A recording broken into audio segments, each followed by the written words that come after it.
शामी साहब, अभी 1 साल से भी कम अरसा हुआ और अदालत ने वज़ीर आज़म को बरतरफ़ कर दिया, इसलिए कि उन्होंने एक ऐसे शख्स को वज़ीर लगाया था जो कि कन्विक्टेड था। थाईलैंड की बात हो रही है, मतलब थाईलैंड के वज़ीर आज़म जो है उनको बरतरफ़ किया है अदालत ने। ये खबर आई आज। अब पता नहीं अब थाईलैंड के दस्तूर में क्या लिखा हुआ है। अच्छा, हमारे यहाँ भी अदालतों ने जो वज़ीर आज़म उन पर हाथ से साफ़ किए हैं, ये वहाँ के तीसरे हैं, लेकिन सियासी मसलहतों की बुनियाद पर और दिफाई अदारों के साथ मिलके या इंटेलिजेंस अदारों के साथ मिलके तो वज़ीर आज़म जो हैं उनका नातका बंद किया है हमारी अदालतों ने भी। लेकिन वहाँ थाईलैंड में अगर करप्शन की बुनियाद पे वज़ीर आज़म को घर भेजा है, ये भी एक दिलचस्प खबर है, अच्छी खबर है। जापान से भी ऐसी आई है, उन पे करप्शन के इल्ज़ाम थे वज़ीर आज़म के, उन्होंने भी मुस्ताफ़ी होने का फैसला तो इल्ज़ाम पर फैसला दे दिया ना। जी हाँ सर, ये मतलब हम इन माशरों की ज़ाहिर आप मिसालें देते हैं, बात करते हैं।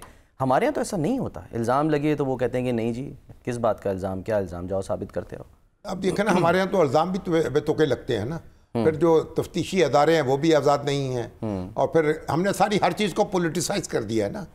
तफ्तीशी अदारे आज़ाद हों, अपने तौर पर काम करें, हुकूमतें उसमें दखल न दें, और फिर एक एहतसाब कायम हो, पुलिस को आज़ाद किया जाए, FIA को आज़ाद किया जाए, पॉलिटिकल इन्फ्लुएंस ना हो।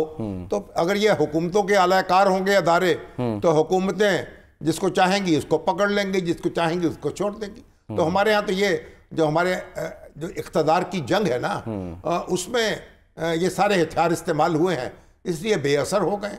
अब देखिए, जो जुल्फ़िकार भुट्टो साहब को आपने फांसी पे लटकाया था कि उन्होंने एक हमारे हरीफ जो हैं उनको कत्ल कराया था, उसकी साजिश की थी, कत्ल उनके वालिद हो गए। अहमद कसूरी साहब तो अब भी माशाअल्लाह जिंदा है।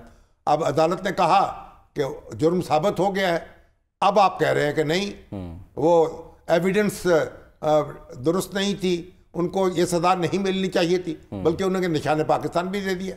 तो फिर सवाल तो ये है ना कि किसी ने तो कत्ल किया था ना अहमद कसूरी को, और जब भुट्टो साहब के दौर में कत्ल किया गया था तो फिर उसका कातिल पकड़े क्यों नहीं गए थे, मुकदमा उस वक्त क्यों नहीं चला था? तो बड़े सवालात हैं, ये पैदा होते रहेंगे।